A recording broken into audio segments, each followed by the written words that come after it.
이 시간에 우리에게 주시는 하나님의 말씀은 시편 14편 1절에서 3절까지의 말씀입니다. 시편 14편 1절에서 3절까지의 말씀, 제가 주의 말씀을 봉독하겠습니다. 어리석은 자는 그의 마음에 이르기를 하나님이 없다 하는도다. 그들은 부패하고 그 행실이 가증하니 선을 행하는 자가 없도다. 여호와께서 하늘에서 인생을 굽어 살피사 지각이 있어 하나님을 찾는 자가 있는가 보려 하신즉 다 치우쳐 함께 더러운 자가 되고 선을 행하는 자가 없으니 하나도 없도다. 아멘. 존 버년의 철로 역정 이야기를 시작한 지가 이제 벌써 8개월째입니다. 혹시 지금까지 크리스찬의 이 여정을 함께 해 오시면서 크리스찬은 언제쯤이나 천성에 도착하게 될 것인가 염려가 되는 분이 계신다면 걱정 안 하셔도 됩니다. 곧 도착합니다. 조금만 더 참으시면 도착을 하게 될 것입니다. 영광스러운 그 새 예루살렘 도착을 하게 될 텐데요. 크리스찬은 천성을 향하여 나아가면서 좋은 믿음의 친구, 동역자를 만나게 됩니다. 소망이라고 하는 친구와 함께 이 길을 가면서 여러 사람들을 겪게 됩니다. 그 사람들 중에는 정말로 위로해주고 또 힘을 주고 격려해주는 좋은 분들도 있었고요. 또 어떤 분들은 완전히 진짜 속이고 또 빼앗고 또 탈취하려는 이런 나쁜 사람들도 있었습니다. 이런 사람들을, 여러 부류의 사람들을 경험을 했는데, 이건 어떤 부류의 사람일까요? 그런데 오늘 만나게 될 사람이 누구냐? 오늘은 무신론자라는 사람을 만나게 됩니다. 그들의 여정 속에 무신론자라는 사람이 갑자기 딱 끼어들어와서 말을 거는 것이죠. 인사를 나누고 무신론자가 본인을 소개합니다. 본인도 저도 여러분처럼 그렇게 천성을 향해서 걸어갔던 순례자였습니다 라고 소개를 하는 겁니다. 그래요? 어떻게 해요? 언제 그러셨어요? 제가요 성경을 읽고서 천성을 향해 가야 되겠다, 천성이 있으면 그 천성을 내가 발견해야 되겠다 생각을 하고 무려 20년 동안이나 천성을 찾으려고 여행을 했다는 거예요. 여러분보다 훨씬 길게 했어요. 이제 8개월 했다고요? 20년을 했어요 그러시는 거죠. 20년. 근데 그 결과가 뭐냐? 20년 동안 천성이 어딨나 천성을 찾아서 계속 여행을 했는데, 여러분이 간 것보다 훨씬 더 멀리 갔었는데 천성이 없더라는 거죠. 발견할 수 없었다. 그래서 뭐를 깨달았냐면, 천성이 만약에 정말로 있다면 20년을 찾았으니 내가 발견했어야 맞고, 이렇게 찾았는데도 발견을 못했으니 이거는 천성이 없는 거다, 그냥 지어낸 얘기다, 이런 결론에 도달했다는 거죠. 천성 따위는 없으니 순례자님들, 여러분은 지금 헛물 켜고 있는 겁니다. 빨리 돌아가세요, 이렇게 얘기를 하는 겁니다. 이 무신론자의 말을 듣고 크리스찬과 소망씨가 마음이 철렁 내려앉습니다. 어떤 마음이 들었겠어요? 그 말이 사실이면 혹시 진짜 우리가 정말 헛된 고생하는 거 아니야? 이렇게 천성을 향해 간다고 다 우리가 절제하고 끊을 거 끊고 이렇게 힘들게 걸어가고 있는데 이게 헛된 거면 도대체 어떡하지? 이런 마음이 안 들었겠습니까? 그래도 믿음을 가지고 이 사람에게 아니다, 우리는 무신론자에게 우리는 계속 이 길을 가겠다라고 하고 무신론자와 결별을 하고 이제 계속 길을 걸어가면서 크리스찬과 소망씨가 서로에게 묻는 겁니다. 어떻게 생각하느냐? 그러면서 서로의 믿음을 다시 한번 재확인을 하죠. 우리가 분명히 성경에 약속된 하나님의 말씀을 읽었다. 그리고 그 맑은 하늘의 그 높은 산에서 목자들이 준 만원경을 가지고 저 멀리 있는, 저 멀리 배는 나의 시온성, 그 예루살렘 성을 보지 않았느냐? 희미하지만 우리가 분명히 봤다. 그리고 그 방향을 우리가 가고 있는데, 그런데 이런 말에 우리가 넘어가서는 안 된다. 이렇게 서로의 마음을 격려하면서 다시금 발걸음을 옮깁니다. 그러면서 무신론자가 얼마나 어리석은가, 자기의 경험만을 믿고 그리고서는 천성이 있다 없다를 완전히 이렇게 재단해버리는 이런 어리석은 자다. 그렇게 마음의 확신을 가지게 되었죠. 여러분 중에 혹시 그런 분 안 계십니까? 무신론자와 대화해 보신 분, 나는 하나님이라는 존재 절대 믿지 않아, 이걸 완전히 확신하고 여기에 대해서 막 2박 3일 얘기할 수 있는 이제 그런 분과 하나님에 대해서 혹시 대화를 해보셨다면 어떤 느낌인지 좀 아실 것 같아요. 이야기를 하면 할수록 점점 내가 말려 들어가는 느낌. 한참 듣다 보면 진짜 하나님이 안 계신가? 이런 생각이 들 수도 있는 거죠. 자, 여기에 대해서 성경은 뭐라고 말씀하실까요? 로마서를 보면 이렇게 말씀을 하십니다. 하나님이 창조하신 만물이 그분의 신성을, 그분의 창조를 명백하게 드러내고 있는데, 그렇기 때문에 사람들이 하나님을 몰랐다, 내가 하나님이 있는지 몰랐다라고 핑계댈 수 없다는 겁니다. 나중에 심판의 자리에 섰을 때 저는 복음을 들어본 적도 없어요, 하나님이 천지를 창조하신 거 저는 몰랐어요, 이게 안 통한다는 거예요. 왜요? 다 자연 속에 살아가잖아요. 하늘과 땅, 이 우주 속에 살아가잖아요. 이것을 우리가 보는 것만으로도 창조주를 알 수 있도록 하나님이 다 설계해 놓으셨다는 거죠. 주님의 창조의 손길이 다 닿아 있는데 그분을 인정하지 않는다? 그것은 어불성설이라는 겁니다. 성경은 그렇게 말씀을 하시는 겁니다.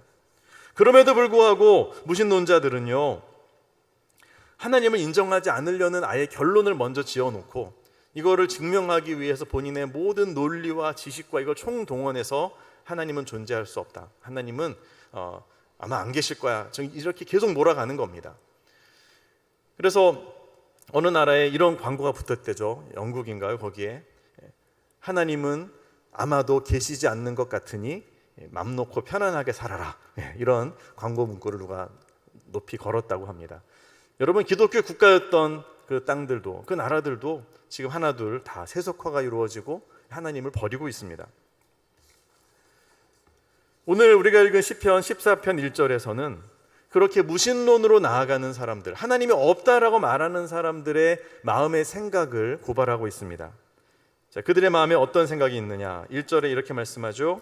어리석은 자는 그의 마음에 이르기를 하나님이 없다 하는도다. 자, 그의 마음에, 그의 마음 속에 하나님은 없어라고 스스로에게 말하면서 확신한다라는 겁니다. 자, 그 사람을 어리석은 자다 이렇게 표현하고 있어요. 어리석다는 것은 지적인 능력이 부족하다, 그런 뜻은 아닙니다. 오히려 그들이 더 석학일 수 있고요, 더 많이 공부하고 더 많은 경험을 했을 수도 있습니다. 20년 동안 진리를 찾아 헤맨 사람일 수도 있어요. 그런데 왜 어리석다라고 했을까요? 그것은 그렇게 많은 것을 공부하고 알았음에도 불구하고 인생에서 제일 중요한 것을 놓치고 있기 때문입니다. 이걸 말하는 거죠. 우리의 삶에서 가장 중요한 순간이 있죠. 삶 속에서 여러 중요한 포인트들이 있지 않습니까? 중요한 선택을 해야 될 때, 정말 인생의 기로에 섰을 때, 그럴 때 우리는 하나님의 인도하심을 받아야 됩니다. 주님의 뜻이 무엇인지를 알아야 됩니다. 배우자를 선택할 때, 나의 진로를 정할 때, 또 자녀의 또한 배우자를 위해서 기도하고 또 결정할 때, 인생에서 중요한 순간순간, 심지어는 마지막에는 나의 인생을 마감할 때, 여러분, 그때 누구를 의지하고 또 누구의 지혜가 필요하겠습니까? 우리를 창조하신 그분께 아뢰고 하나님의 인도하심을 받아야 되거든요. 그런데 그 하나님을 고려에서 완전히 빼버리면, 나의 이 고려의 목록에서 빼버리면, 그러면 하나님 없는 결정을 하게 되지 않겠습니까? 그렇게 되면 이것이 우리의 이런 중요한 결정과 판단에 결정적인 영향을 끼칠 수 있다는 겁니다. 여러분, 한번 상상을 해보세요. 바다 한가운데 표류했습니다. 조그만 보트에 타고 표류했어요. 노를 져서 어디론가 가야 됩니다. 어느 방향으로 가야 할까? 가늠이 되질 않는 거예요, 망망대해에서. 그런데 무엇이 있냐면 바다에 지도가 있고 또 나침반이 있다면, 또 내가 어디쯤에 있는지 안다면, 그러면 그 지도를 보고 나침반을 보고 방향을 정해서 가면 되는 거 아닙니까?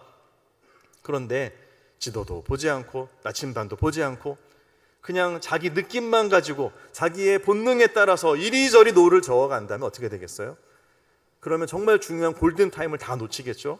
그리고 그냥 표류하다가 거기서 행위를 마감할 수밖에 없을 겁니다. 하나님이 없다고 하는 인생은 이와 같습니다. 나침반 없이 바다 한가운데서 정처 없이 떠있는 표류하는 배와 같다라는 거죠. 어디로 가야 될지 답을 찾을 수가 없는 겁니다. 근데 여러분, 이 시대가 그런 것 같아요. 점점 더 무신론으로 흘러갑니다. 이 세대의 흐름이. 우리나라 전 세계에서 세속화가 가장 빠르다고 지목되어지는 대한민국의 이 종교의 추세가 어떻게 변화되는지 2023년도에 통계가 이렇게 나왔습니다. 어느 언론기관이 조사를 했습니다. 종교가 있으십니까? 있다면 종교는 무엇입니까? 자, 여러 가지가 있지만 이 중에서 제일 많은 포션을 차지하는 영역이 뭡니까? 51% 종교가 없다.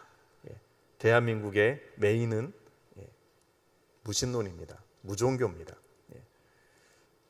종교가 있는데 그냥 귀찮아서 간섭받기 싫어서 종교가 없다라고 체크한 사람 몇 사람 있겠죠. 하지만 대부분은 믿지를 않는 겁니다. 하나님의 존재 자체도 믿지 않고 창조도 믿지 않고 그저 본인의 인생을 본인이 책임지고 끝까지 가겠다라는 이야기를 하는 것입니다. 여러분, 이런 흐름 속에서 우리가 살아가잖아요. 세상에 나가면 이런 흐름입니다. 자, 그러다 보니까 정말 교회 다니는 성도들, 하나님을 믿는 이들마저도 점점 더 이런 무신론적인 사고를 많이 하게 되는 것 같아요. 일주일에 6일을 그렇죠, 세상에 나가 있고 하루만 잠깐 교회 와서 있다가 가니 우리의 생각도 여기에 세상의 흐름에 나도 모르게 점점점 끌려가는 것 같습니다. 그래서 교회 안에도 무신론자들이 있다는 거예요. 무신론 아닌데요? 우리는 다 세례도 받고 예수님 믿는데요? 겉으로는 다 그렇게 고백을 하죠. 그런데 그 속마음의 생각을 깊이 들어가 보면 그냥 무신론자와 별 다를 바 없는 생각, 또 그런 행동을 하더라는 거죠. 그래서 신학자들은 그런 사람들을 뭐라고 부르냐면 실천적 무신론자다 이렇게 부릅니다. 말로는 하나님을 믿는다고 하는데 무신론을 실천하며 살아가는 사람들이라는 거죠. 여러분, 우리 교회는 그런 분들이 없습니까? 이런 분들의 특징이 뭐냐 하면 하나님을 진짜로 믿는 게 아니에요. 진짜 그러다 보니까 신앙이 자신의 삶에 영향을 끼치지를 못해요. 삶이 변화되지를 않아요. 옛 모습, 옛 습관 고스란히 그대로 살아가고 있습니다. 나는 세례도 받았어요. 난 직분도 받았어요. 난 예배도 드려요. 나는 교인이라고 생각하고 있어요. 그런데 실제 삶은 전혀 이거와는 딴판으로 흘러간다라는 겁니다. 실천적 무신론이죠. 실천적 무신론자들은 하나님의 존재에 대해서 별로 관심이 없어요. 하나님이 어떤 분인지 또 나에게 어떤 계획을 가지고 계신지 별로 알고 싶지도 않고 알려고 하지도 않아요. 왜요? 하나님을 안 믿으니까. 그냥 하나님이 계신가 보다 이 정도지 그분에 대해서 관심이 없어요. 그리고 중요한 결정을 할 때 여기에 대한 하나님의 뜻이 무엇인지 하나님께 묻지 않아요. 성경을 찾지 않아요. 세상 사람들이 뭐라고 말하나, 내가 뭘 원하나 여기에만 관심을 가지고 또 생각을 합니다. 예배를 드리는데 이 예배가 자신에게 그렇게 의미 있는 게 아니에요. 그냥 가정의 평화를 위해서 와서 앉아있던지 그냥 늘 했으니까 하는 것이지 이 한 번 한 번의 예배가 하나님과 나의 관계 속에서 너무도 소중하고 이 한 번의 찬양이 나의 인생을 걸 만큼 나에게 있어서 너무도 뜻깊고 의미 있는 찬양이고 이렇게 안 되는 거예요. 그냥 그런 찬양이고 그런 예배고 이렇게 되는 거죠. 이게 뭐예요? 실천적인 그런 무신론자라는 겁니다. 하나님을 안 믿으니까요. 가장 결정적으로 어떤 특징이 있겠습니까? 기도를 안 해요. 기도가 중요하다고 그렇게 교회에서 얘기를 해도 내가 기도할 시간이 없어요. 기도할 여유가 없어요. 성경을 안 봐요. 왜요? 하나님의 뜻이 그렇게 나한테 중요하지 않거든요. 다른 게 중요한 게 너무 많고 너무 바쁘니까 계속 우선순위에서 밀리는 거죠. 왜요? 하나님을 안 믿으니까 그런 거예요. 말씀과 기도가 내 인생에서 얼마나 귀하고 나의 인격과 삶을 또 어떻게 이끌어가는지를 인정하지를 않는 것입니다. 다 시간 낭비처럼 보이는 거예요. 자, 시편의 저자 다윗이 볼 때 다윗 당시에도 그런 사람들이 있었다는 거죠. 아예 하나님을 안 믿는 이방인들은 그렇다 치고요. 이스라엘 백성들 중에서도 정말 하나님이 택하신 백성들 중에서도 이런 그 마음에 이르기를 하나님이 없다 하는 사람들이 있었다는 거죠. 자, 결정적으로 대표적인 사람이 누굽니까? 사울 왕입니다. 그는 하나님이 왕으로 기름 부어 또 이스라엘의 리더로 세우셨는데 그럼에도 불구하고 그는 어느 순간부터 하나님을 안 믿는 자가 되어버렸어요. 하나님하고 척지고 자기 뜻대로 행동하고 그리고 남들 백성들이 볼 때는 인정받고 싶어가지고 내가 믿음이 좋은 왕인 것처럼 막 그렇게 코스프레를 하지만 정작 그의 마음속에는 하나님께 기도하지 않아요. 하나님을 필요로 하지 않는 여러분 이런 모습. 다윗이 그런 사울 왕을 보면서 얼마나 마음의 속이 상했겠어요. 그리고 사울 왕 때문에 정말로 고통을 많이 겪잖아요. 계속 다윗을 죽이려고 하고 막 군사를 보내고 현상금을 내걸고. 근데 여러분, 이게요, 이런 이 실천적인 무신론자들을 마주치고 계속 접하게 되면 어떤 유혹이 밀려오냐면 나도 그 사람처럼 행동하고 싶어지는 유혹이 옵니다. 그러니까 누가 나한테 막 욕을 해보세요. 기분이 좋습니까? 나쁩니까? 나쁘잖아요. 처음엔 참아요. 쌓이고 쌓이면 나중에는요, 나도 터지는 거죠. 똑같이 네가 나한테 한 대로 나도 똑같이 너한테 해줄 거야. 이런 마음이 드는 겁니다. 그 순간에 하나님도 없고 뭐 신앙도 없고 그냥 세상도 없고 나도 없고 너만 보인다 이거죠. 똑같이 싸우는, 그래서 똑같은 실천적 무신론자가 되어버리는 이런 유혹이 다윗에게 찾아왔다는 겁니다. 사울이 나를 죽이려고 하니까 나도 사울을 죽이고 싶은 거예요. 근데 기회가 왔어요. 사울 왕이 발을 가리러 굴에 들어갔어요. 아마 낮잠을 자는 것 같아요. 사울 왕을 단칼에 처단할 수 있는 기회가 주어진 거죠. 왜요? 다윗이 그 굴 안에 숨어 있었거든요. 칼을 뽑았습니다. 그리고 복수를 하려고 하는 순간 하나님이 마음에 깨달음을 주시는 거죠. 너 나를 믿지 않느냐? 내가 기름 부어 세운 사울 왕을 네가 칼로 치려고 그러냐? 이게 깨달아지면서 다윗이 깜짝 놀랍니다. 다시 칼을 집어넣고 회개하죠. 비록 사울 왕이 하나님을 떠났고 저렇게 무신론자로 나아가지만 그러나 하나님이 세운 사람이니 내가 인정합니다. 다윗이요, 정말 유혹을 받았어요. 본인도 실천적 무신론자가 될 그 문턱까지 갔던 그런 다윗입니다. 자, 그랬던 다윗이 이 유혹을 이길 수 있었어요. 어떻게 이겼느냐? 바로 우리가 읽은 본문 다윗의 이 시편을 보면 알 수 있습니다. 다윗은 하나님을 생각했어요. 그리고 그 하나님이 보신다는 거예요. 사람들을 보신다. 2절에 뭐라고 말씀했어요? 여호와께서 하늘에서 인생을 굽어 살피사 지각이 있어 하나님을 찾는 자가 있는가 보려 하신즉. 하나님이 보시는구나. 하나님이 안 보시는 줄 알았는데 보고 계시는구나. 이걸 다윗이 깨달을 때 그는 칼을 다시 칼집에 집어넣고 하나님이 보시기 합당한 자가 되기 위한 결단을 하는 겁니다. 그리고 그는 알았습니다. 하나님 앞에서 교만한 사람, 그렇게 하나님을 배제해버리고 무신론으로 나아가는 그런 사람들이 어떤 죄에 빠지는지를 다윗은 알았습니다. 3절을 보십시오. 하나님이 보셨는데 결과가 뭡니까? 다 치우쳐 함께 더러운 자가 되고 선을 행하는 자가 없으니 하나도 없도다. 다 겉으로는 거룩한 성도인 것처럼 살아가지만 그 속마음은요 다 무신론자라는 거예요. 다 하나님이 없다라고 하는 거예요. 여러분, 그 모습을 하나님이 보고 계신다. 다윗은 그것을 깨닫습니다. 여러분, 우리의 삶의 인생의 중요한 결정을 내릴 때 하나님을 배제시키면 어떻게 됩니까? 기준이 없어집니다. 뭐가 좋고 그른지가 그냥 세속적인 기준만 딱 남게 됩니다. 그러면 세속적인 결과만 도출할 수 있겠죠. 여러분, 우리가 살고 있는 사회를 한번 생각해 보세요. 많은 사람들이 자기가 기준이 됩니다. 물론 우리나라에도 법이 있고 기준이 있지만 그래도 사람들은 그 법보다도 내 생각, 내 느낌 이걸 더 우선시하는 경우가 많은 것 같아요. 그리고 하나님의 법 더욱더 관심 없죠. 그러다 보니까 어떻게 됩니까? 그 어느 때보다 더 심한 도덕적인 해이, 도덕적인 혼란 속으로 빠져들어가고 있습니다. 정말 남자와 여자 외에 성이 몇 개 하나 더 있는지 모르겠어요.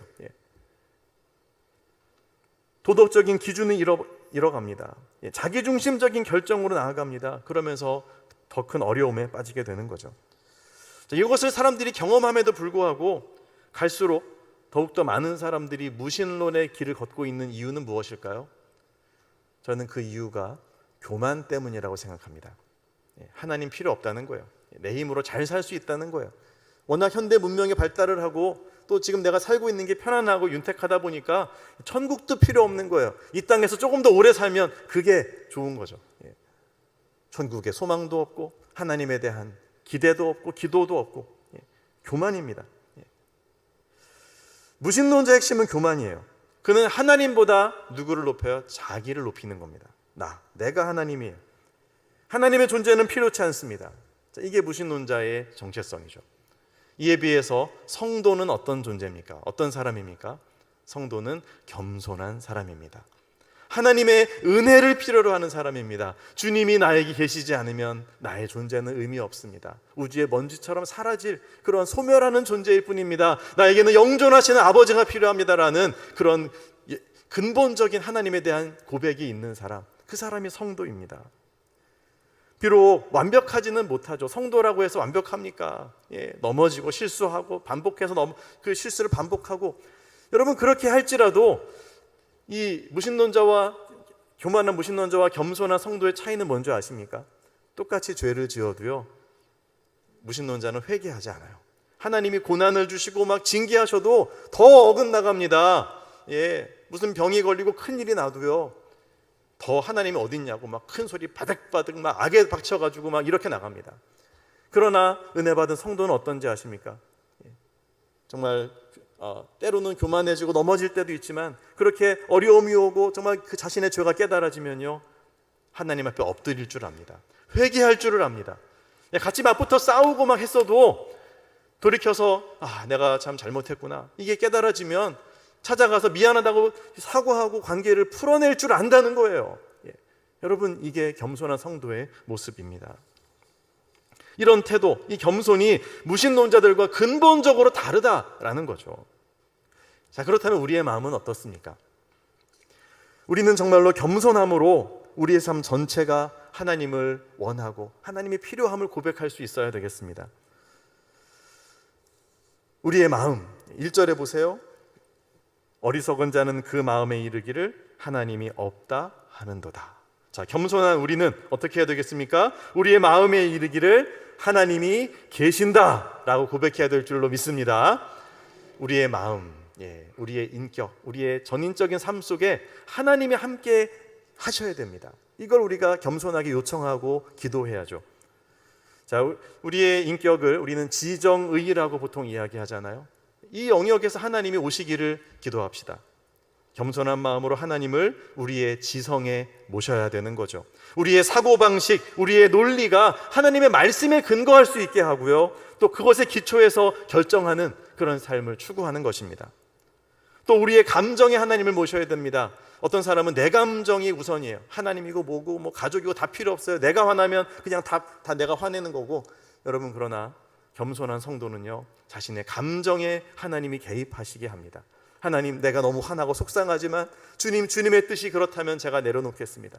이렇게 나를 꺾을 줄 알고요, 내 감정을 성령의 통제 아래 내려놓을 줄 아는 이제 그런 성도가 자신의 감정의 영역에서도 하나님을 허용하는 겸손한 성도라고 할 수 있겠죠. 그렇죠? 그리고요, 우리의 의지에 하나님이 개입하시도록 해야 됩니다. 성령의 9가지 열매 중에 마지막 열매가 뭐죠? 절제입니다. 셀프 컨트롤. 이 절제는 하나님 없이 내가 의지적으로 내가 모든 걸 하겠습니다, 이런 절제가 아니라 성령의 다스리심 안에서의 절제입니다. 성령이 나를 다스리실 때 내가 정말 나의 욕심으로 하고 싶어도 이거를 멈출 수 있고, 또 내가 하기 싫어도 해낼 수 있는 그런 힘을 얻고, 이런 어떤 절제력, 성령 안에서의 완벽한 통제력을 가지는 것이 성도의 능력이거든요. 하나님을 우리의 마음에 모실 때 나의 의지적인 면에서도 주님이 나를 다스리시도록 나를 온전히 내어드리는 그런 성도, 여러분, 그 성도가 겸손한 성도라는 것입니다. 하나님은 바로 그런 성도에게 은혜를 베풀어 주십니다. 하나님은 겸손한 자에게 은혜를 주시는 분이시기 때문이죠. 여러분, 우리 모두가 은혜 받는 성도 되어지기를 소망합니다. 반면에 무신론자들, 하나님이 인정하기 싫은 교만한 이들은 어떻습니까? 시간이 지날수록 하나님을 점점 더 부정하게 됩니다. 교회를 다니던 직분을 받았던 그건 상관없어요. 그 사람이 교만하고 하나님을 인정하지 않으면 않은 만큼 그의 인생의 길을 하나님으로부터 점점 멀어지게 됩니다. 사울 왕처럼 말이죠. 점점 더 자기중심성이 강해지는 거예요. 여러분, 진정한 신앙은 나는 죽고 내 안에 그리스도가 사셔야 되는데, 그런데 이 교만한 인생은 무슨 직분을 받았던 간에, 얼마나 교회 오래 다녔던 간에 20년을 다녀도요, 나 중심성이 더 강화되는 거예요. 연세가 드시면 드실수록 더 나 중심, 내 생각, 내 뜻. 여러분, 연세가 드시면 자녀들의 의견도 인정해 주시고 존중해 주면서 그렇게 품고 나아가셔야 가족이 화목한데, 그 연세 드신 분이 그냥 본인의 흐릿한 판단을 나 중심으로 완전히 움켜잡으면 어떻게 되겠습니까? 식구들이 병드는 겁니다. 병드는 겁니다. 예. 자녀들이 부모님을 어떻게 할 수도 없고 그냥 끙끙끙 앓으면서 아파하는 거예요. 예. 여러분, 그런 모습으로 나아가야 되겠습니까? 자기중심성, 그 속에서 도덕적, 영적 타락에 빠질 수밖에 없다는 사실을 우리는 기억해야 하는 겁니다. 자, 이런 무신론적인 삶을 살아가는 사람들이 우리 주변에 많은데, 자, 그러면 우리는 어떻게 해야 될까요? 그런 사람들을 그렇다고 무조건 배척해버리면요, 그러면 함께 살아갈 수가 없습니다. 세상을 떠나야죠. 그냥 세상 바깥에 살아야죠. 이 세상 사람들이 다 그렇게 흘러가는데, 우리 식구들 중에 진짜 이렇게 무신론적으로 살아가는 사람들이 있고 교우들 중에도 있을 수 있어요. 여러분, 그들에 대해서 무조건 선을 긋고 배척만 할 것이 아니라, 자, 그들의 사상, 생각은 경계하고 거리를 두는 게 맞습니다. 그들에게 끌려가면 안 됩니다. 그렇지만 그들의 영혼은 불쌍히 여겨야죠. 예, 그들을 긍휼히 여기고 참아주고 인내하면서 사랑을 베풀어 주라고 우리 예수님 말씀하지 않으셨습니까? 예, 원수를 사랑하고 그들에게 자비를 베풀라고요. 네가 회개하면 내가 사랑해 줄게, 그거 아닙니다. 예, 그 모습 그대로 용서하고 품어주는, 예, 이런 모습이 필요합니다. 그렇게 하면서 우리가 더욱더 겸손하게 주님께 나아가고 주님을 모시고 살아가는 성도가 될 때, 이것이 가장 큰 행복을 누리는 지름길이고 또 가장 지혜로운 삶의 비결임을 우리는 알아야 하겠습니다. 말씀을 정리합니다. 우리 모두가 우리의 마음에 항상 주님을 겸손하게 모실 수 있기를 바랍니다. 예, 주님을 모신 성도가 됩시다. 예, 실천적인 무신론자가 아니라 실천적인 믿음의 성도가 될 수 있기를 바랍니다. 예, 그렇게 될 때에 우리가 믿는 성도가 되어서 주님의 인도하심 속에서 날마다 승리하게 될 것입니다. 이 은혜를 받아 누리는 이 여름에 저와 여러분들 모두 되시기를 예수 그리스도의 이름으로 축원합니다. 아멘.